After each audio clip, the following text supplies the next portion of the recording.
Morning, नमस्कार, आदाब, सत श्री अकाल मेरे दोस्तों। आगे आपका होस्ट एंड दोस्त आनंद प्रताप सिंह लेकर के एक ताजा तरीन खबर जो बनी है कल रात तक की सुर्खियों के साथ। और खबर यह है कि वन नेशन वन इलेक्शन का आज पूरे मार्केट में बहुत ज्यादा जिक्र हो रहा है। तो वन नेशन वन इलेक्शन क्या है और क्यों ये ज्यादा चर्चा में है, तो बता दें कि हाल में ही केंद्रीय कैबिनेट ने वन नेशन वन इलेक्शन को मंजूरी दे दी है, जिससे ये चर्चा में बना हुआ है। वन नेशन वन इलेक्शन का मतलब यह है कि भारत जैसे विशाल राज्य में जो चुनाव होते हैं वो कई चरणों में होते हैं, मुख्यतः 3 चरणों में होते हैं, जिसमें पहला केंद्र के स्तर पर चुनाव होता है जिसको प्रधानमंत्री के चुनाव कहते हैं, दूसरा जो है राज्यों के स्तर पे होता है जिसको मुख्यमंत्री के चुनाव कहते हैं, और तीसरा जो होता है वह है लोकल बॉडी का चुनाव, जिसमें ये कह सकते हैं कि नगर पालिका का चुनाव होता है और ये प्रधानी का चुनाव होता है। तो इसी चुनाव को लेकर के ये बातें कही जा रही हैं कि अगर वन नेशन वन इलेक्शन अगर इम्प्लीमेंट हो जा रहा है, अगर लागू हो जा रहा है, तो इससे बहुत ज्यादा फायदे हैं। और वन नेशन वन इलेक्शन के लिए एक कमेटी बनाई गई और उस कमेटी के अध्यक्ष बनाए गए पूर्व राष्ट्रपति माननीय रामनाथ कोविंद जी। और रामनाथ कोविंद जी कहते हैं कि अगर वन नेशन वन इलेक्शन लागू हो जाता है तो इससे भारत की जीडीपी में लगभग 1 से 1.5% तक की वृद्धि होगी। तो वन नेशन वन इलेक्शन क्या है असल में, इसके बारे में डिटेल में समझेंगे और जानेंगे। तो क्या वन नेशन वन इलेक्शन जो है यह अभी नवीन अवधारणा है कोई, या इससे पहले भी बात हुई है कभी? तो अगर इतिहास में इसके जाते हैं तो इतिहास में आपको देखने को मिलेगा कि जो भारत स्वतंत्र हुआ 1947 में भारत स्वतंत्र हुआ, तो स्वतंत्रता के बाद से जब संविधान लागू हुआ 1950 में संविधान लागू होता है 26 जनवरी 1950 को। तो संविधान लागू होने के बाद जब पहले लोकसभा का गठन होता है तो पहले लोकसभा का गठन 1952 में होता है, दूसरे लोकसभा का गठन उसके 5 साल बाद होता है तो 1957 में, और तीसरे लोकसभा का गठन 62 में, और इसी प्रकार चौथे लोकसभा का गठन जो है 1967 में होता है। इस प्रकार 4 लोकसभाओं का गठन होता है 5-5 साल के अंतराल पे। और उसी के साथ जब लोकसभाओं का गठन हो रहा था, ये कहें कि लोकसभा का जब चुनाव होता था तो इसके साथ ही साथ जो है राज्यों के भी चुनाव होते थे, या ये कहें कि लोकसभा के अर्थात प्रधानमंत्री के चुनाव के साथ साथ ही अन्य राज्यों के मुख्यमंत्री का भी चुनाव होता था। ठीक है, तो ऐसे में होता था कि एक ही बार में एक सब चुनाव खत्म कर दिए जाते थे और यह देश हित में बाकी जो समय बचता था उससे जो है शासन में लगाते थे या प्रशासन में लगाते थे। लेकिन वर्तमान समय में स्थिति ऐसी हो गई है कि अलग अलग राज्यों के चुनाव अलग अलग समय पे होते हैं, प्रधानमंत्री के चुनाव अलग समय पे, मुख्यमंत्री के चुनाव अलग समय पे है। तो ऐसे में जो है भारत के लिए ये चुनौती बन गया है, क्योंकि प्रधानमंत्री हमेशा या उनके जो भी और भी लोग हैं बड़े बड़े लीडर, ये हमेशा चुनाव में ही व्यस्त रहते हैं, क्योंकि चुनाव में सबको चुनाव जीतने की इच्छा रहती है कि नहीं हम जो है हर एक स्टेट को जीत लें। तो ऐसे में हर एक पार्टी चुनाव जीतने के चक्कर में रहती है, और चुनाव जीतने के जब चक्कर में रहती है तो ऐसे में जो है वह अपने कार्यों पे ध्यान न देकर के केवल चुनाव पे ही ध्यान देते हैं। तो आइए इसको पूरे डिटेल में समझते हैं कि क्या बात है और क्यों इसको ज्यादा जोर दिया जा रहा है कि वन नेशन वन इलेक्शन जो है लागू किया जाए। अच्छा, इसमें सबसे पहले इसी भी बता दें कि आम चुनाव और जो उपचुनाव है इनमें क्या अंतर है। आम चुनाव का मतलब ये होता है कि वह चुनाव जो हर एक 5 साल पर होता हो, हर 5 साल के अंतराल पर जो चुनाव हो रहे हैं उनको आम चुनाव कहते हैं। और वह चुनाव जो 5 साल से कम के अंतराल पे होते हैं, जैसे अगर कहीं पे किसी का डेथ हो गया, जैसे कोई सांसद है उसका अगर डेथ हो गया तो उसके स्थान पे चुनाव कराए जाते हैं, तो उसको उपचुनाव कहते हैं। या ऐसे ही और भी सारे कंडीशन बनते हैं जिसको उपचुनाव के अंतर्गत रखा जाता है। तो आइए इसके इतिहास के बारे में देखते हैं। सबसे पहले वन नेशन वन इलेक्शन को जो केंद्रीय कैबिनेट जो है, कोई भी कानून बनने के लिए सबसे पहले केंद्रीय कैबिनेट अपनी मंजूरी देती है, क्योंकि केंद्रीय कैबिनेट से होकर के कोई कानून गुजरता है। तो केंद्रीय कैबिनेट ने इसको मंजूरी दे दी है। अब यह कानून जो है इसको यह विधेयक के रूप में लोकसभा में या तो राज्यसभा में कहीं पर भी पेश किया जा सकता है। तो देखते हैं, पहले वन नेशन वन इलेक्शन को केंद्रीय कैबिनेट के द्वारा मंजूरी मिल गई, लेकिन अगर इतिहास में जाकर के देखें कि क्या ऐसा कभी और भी रहा है कि राज्यों के चुनाव प्रधानमंत्री के चुनाव के साथ हुआ है कि नहीं।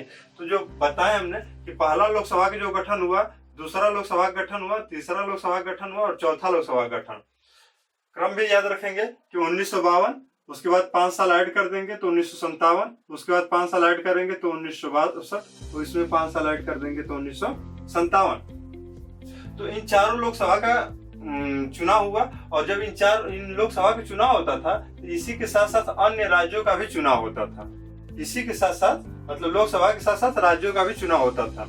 लेकिन हुआ क्या कि 1968 में 1968 और 1969 यहाँ पर 1968 और 1969 में होता क्या है कि कई विधानसभाएं जो है समय से पूर्व क्या है समाप्त कर दी गई, या ये कहें कि भंग कर दी गई। यहाँ पर समाप्त न करके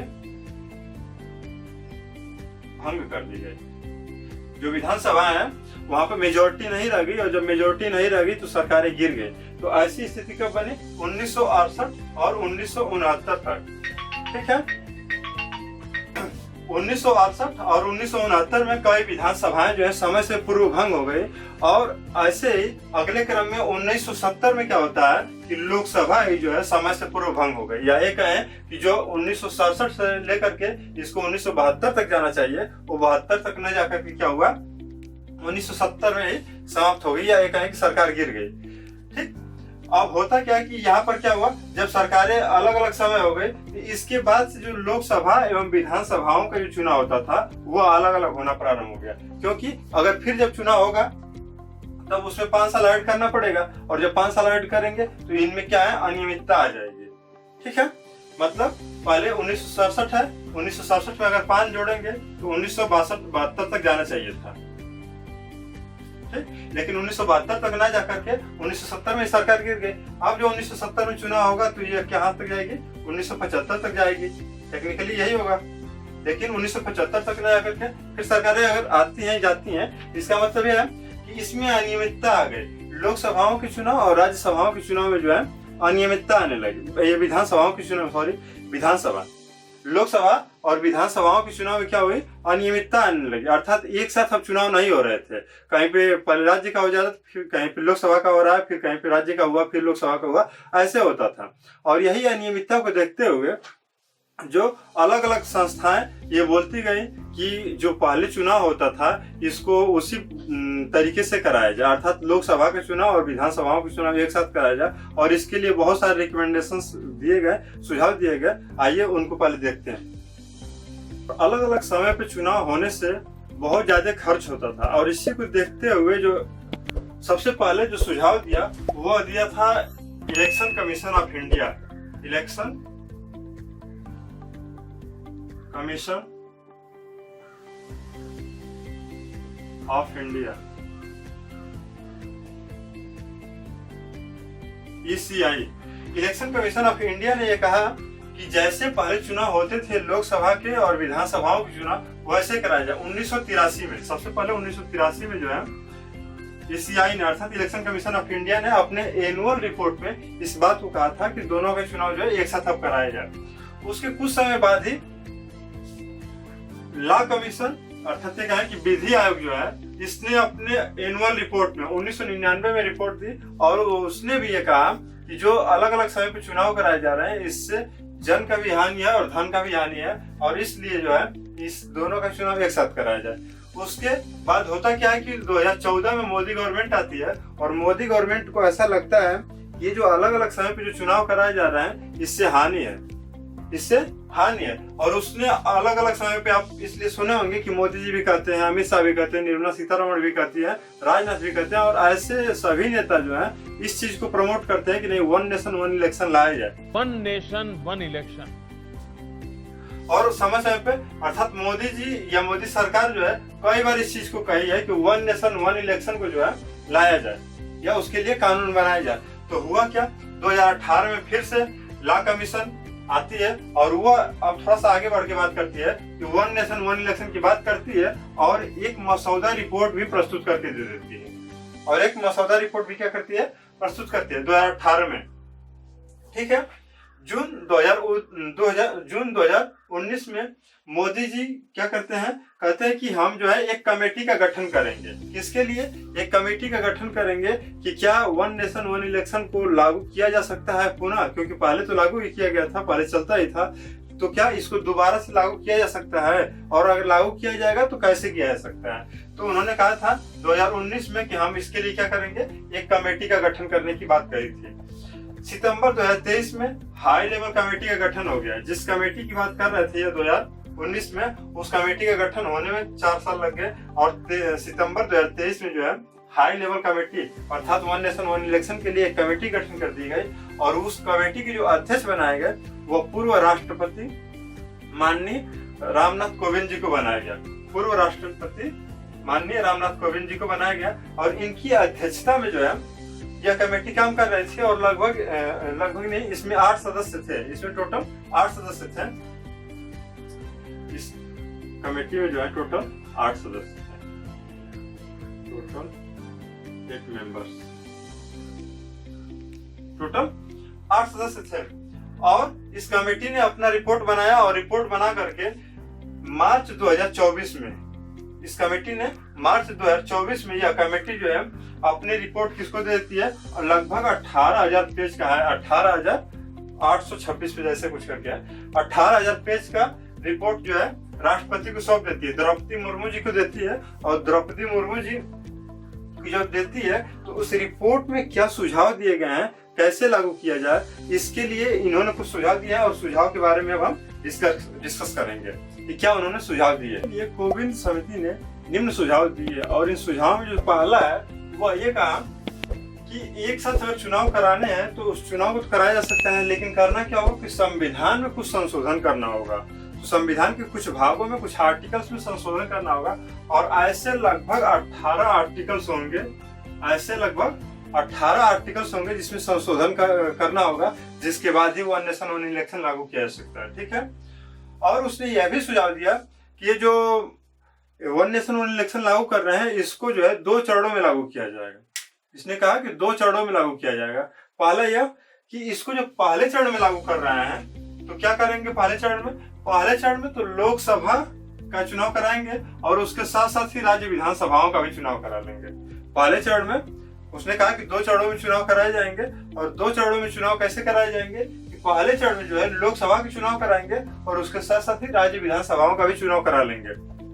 लेकिन आगे क्या करेंगे, दूसरे चरण में कहा कि जो लोकसभा और राज्यों की विधानसभा का जो चुनाव खत्म हो जाता है तो उस चुनाव खत्म होने से 100 दिन के अंदर, मतलब अगले 100 दिन से बीतने से पहले ही जो है हम म्युनिसिपालिटीज और इसको नगर पालिका कहते हैं या पंचायतें, जिसको गांव में प्रधानी के चुनाव कर सकते हैं, कि म्युनिसिपालिटीज और जो पंचायत है इनका चुनाव कराएंगे।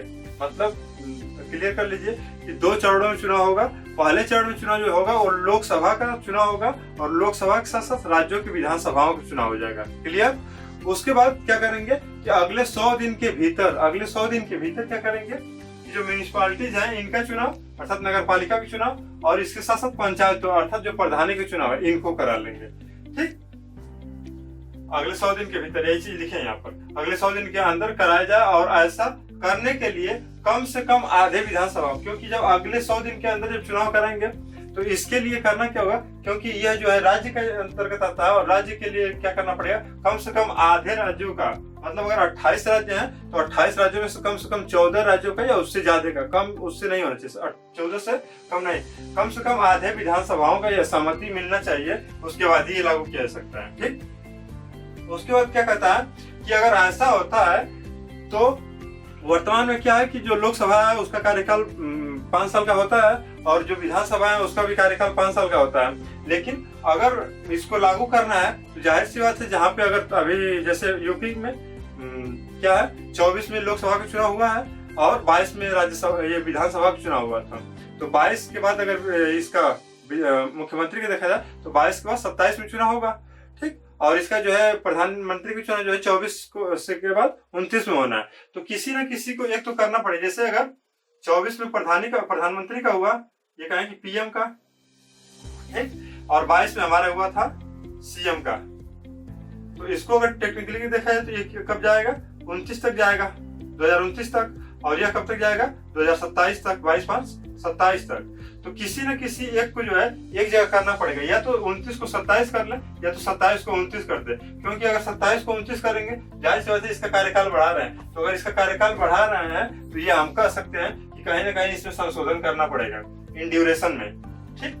तो अगर इसका कम भी कर रहे हैं, अगर 29 में होना है तो अगर 27 में कर रहे हैं तो इसमें परिवर्तन करना होगा। इसलिए कह रहा है कि आर्टिकल 83 जो है ये कहता है कि ड्यूरेशन ऑफ हाउस पार्लियामेंट जो है संसद का जो कार्य है ये जो समय है उस समय को ये परिवर्तन करना होगा। और आर्टिकल जो 172 में यह भी बात करता है कि ड्यूरेशन ऑफ स्टेट लेजिस्लेचर्स, इसकी बात करता है, इसमें भी अगर क्या करना पड़ेगा, संशोधन करना पड़ेगा, तभी क्या या तो उसको हटाया जाए या तो बढ़ाया जाए, दोनों में से करना ही पड़ेगा।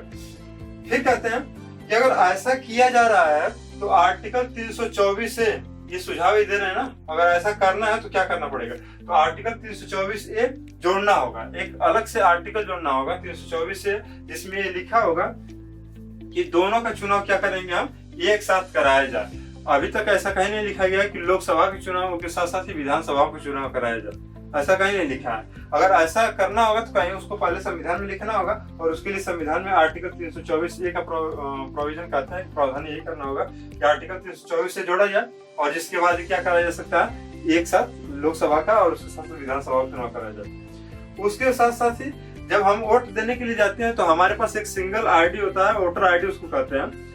जरूरी नहीं कि ऐसा नहीं कि वो अनिवार्य ही है, ऐसा नहीं है। और एक हमारे पास जब जाते हैं तो वहाँ पे एक नेम प्लेट मिला होता है, उस नेम प्लेट में होता है नाम सबका।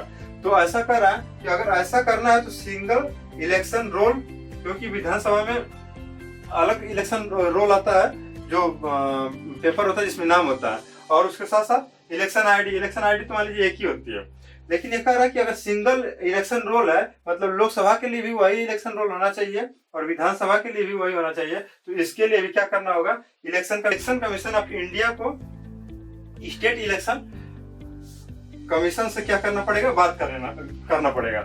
मतलब यह है कि हमारे यहाँ जो चुनाव होते हैं वो दो संस्थाएं कराती है। एक तरफ से जो केंद्र में है उसका जिम्मेदारी है कि जो लोकसभा के चुनाव हो और विधानसभाओं के चुनाव, और भी चुनाव कराती है, उसके जिम्मे होता है इलेक्शन कमीशन ऑफ इंडिया वो कराती है। लेकिन जो स्टेट इलेक्शन कमीशन है उसका काम क्या है, जो तृतीय स्तर के चुनाव होते हैं, जो हमारे यहाँ इसकी बात की है म्यूनिसिपालिटीज वाला और जो पंचायतें हैं, इनका चुनाव कराने का दायित्व तो किसको दिया गया है, स्टेट इलेक्शन कमीशन को दिया गया है। तो अगर सिंगल रोल बनाना है, एक ही रोल बनाना है, तो उसके लिए क्या करना पड़ेगा, इलेक्शन कमीशन ऑफ इंडिया को स्टेट इलेक्शन कमीशन से बात करना पड़ेगा, और उसके सहमति से क्या होगा, वो तैयार किया जाएगा, जिससे क्या होगा, दोनों के लिए एक काम करेगा।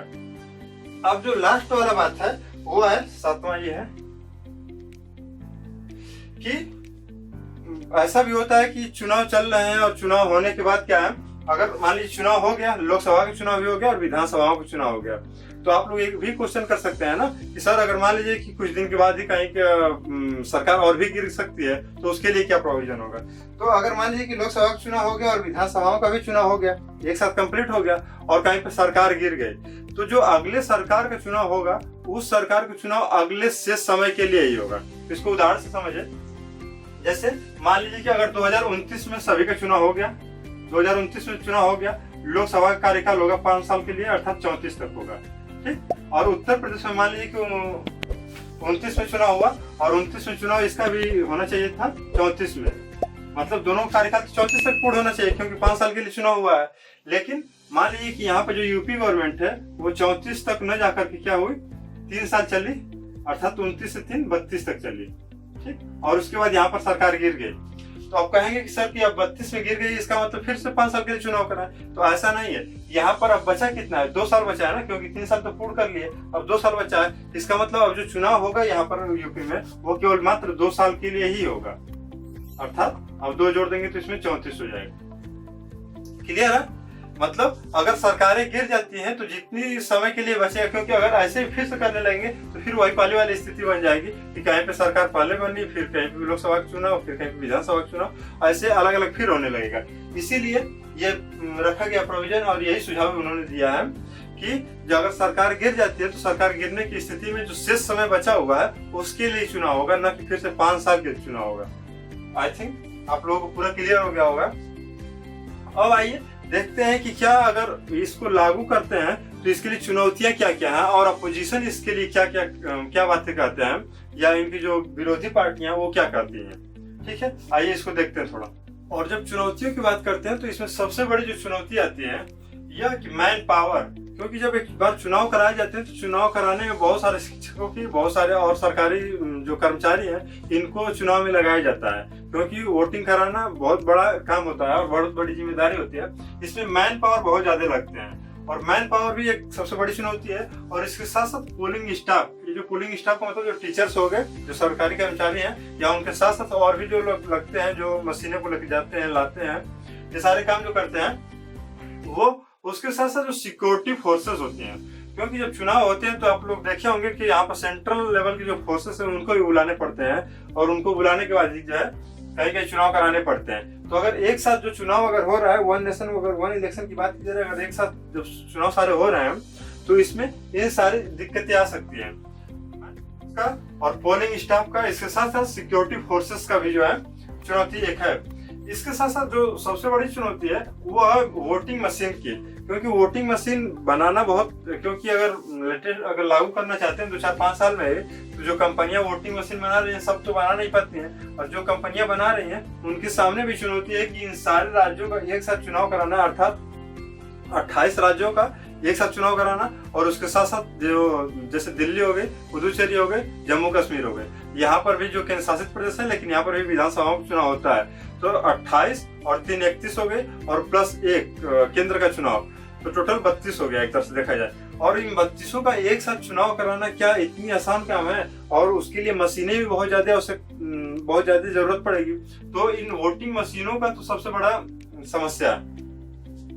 और जो सबसे बड़ा भेद होता है, कहें कि जो नेशनल, ये कहें कि जो पार्टी इस समय सरकार में बनी है वह, और जो विपक्ष है, इनका जो सबसे बड़ा तर्क ये होता है कि सर आप तो वन नेशन वन इलेक्शन लागू करना चाहते हैं, ठीक है, चलिए कोई दिक्कत नहीं है, लेकिन जो इसमें सबसे बड़ी चुनौती ये है कि ये जो राष्ट्रीय मुद्दे होते हैं, क्योंकि जब प्रधानमंत्री का चुनाव लड़ा जाता है तो उसके लिए मुद्दे अलग रखे जाते हैं, और जब राज्य के चुनाव लड़े जाते हैं तो उसके लिए मुद्दे अलग होते हैं। जब राष्ट्र में जो, अर्थात जो केंद्र में सरकार होगी, वो उसकी हर एक राज्यों पे पकड़ ज्यादा बन जाएगी, क्योंकि उसके पास पैसा भी ज्यादा है, उसके पास और भी सुविधाएं जो है वो ज्यादा हैं। तो ये कहा जा रहा है कि जो राष्ट्रीय मुद्दे हैं वो अलग हैं और केंद्र राज्य के मुद्दे अलग हैं। ऐसे में जो राष्ट्रीय मुद्दे हैं वो हावी हो जाएंगे राज्यों पर, तो ऐसे में जो है जो सरकारें हैं, जो राज्य की सरकारें हैं, वो एक ही के फेवर में जाएंगी जो केंद्र में सरकार है, ठीक है। और तीसरी बात जो कह रहा है कि 5 साल में एक बार चुनाव, तो सरकार कम जवाबदेह होगी। सही बात है कि अगर जो चुनाव है अगर हमेशा होता रहता तो इससे क्या है कि सरकारें भी जवाबदेह होती। जैसे मान लीजिए कि अगर केंद्र में सरकार है तो मोदी गवर्नमेंट को हमेशा ये रहता है कि उत्तर प्रदेश में हार जाएंगे, चाहे बिहार में हार जाएंगे, चाहे कर्नाटका में हार जाएंगे, महाराष्ट्र में हार जाएंगे, तमिलनाडु में हार जाएंगे, अन्य राज्यों में जैसे जहाँ पे चुनाव होता है तो उसके लिए वे हमेशा प्रयत्न करते हैं और उसके लिए हमेशा जवाबदेह बने रहते हैं। और अगर एक ही बार चुनाव होता है, सबका एक ही बार खत्म हो गया, तो अब तो 5 साल के लिए क्या है वो अस्थिर है। एक बार चुनाव हो गया, चुन करके किसी तरह आ गया, अब जो है 5 साल तक तो उनका राज रहेगा। तो उससे क्या होगा, जवाबदेहिता कम हो जाएगी। इसीलिए ये भी कहा जा रहा है कि 5 साल में अगर एक बार चुनाव होगा तो जवाबदेहिता कम हो जाएगी। लेकिन ऐसा ये नहीं है कि यह केवल भारत में है, कि यह भारत में बात की जा रही है। भारत में इससे पहले भी लागू चलता था। ये बताया कि स्टार्टिंग में जो 4 चुनाव हुए थे उसमें राज्यों का चुनाव, जो राज्य विधानसभा के चुनाव है वो केंद्र के साथ साथ ही होता था। लेकिन जब ये कमेटी बनी थी तो रामनाथ कोविंद कमेटी ने विश्व के 7 देशों के संविधान को अध्ययन किया है।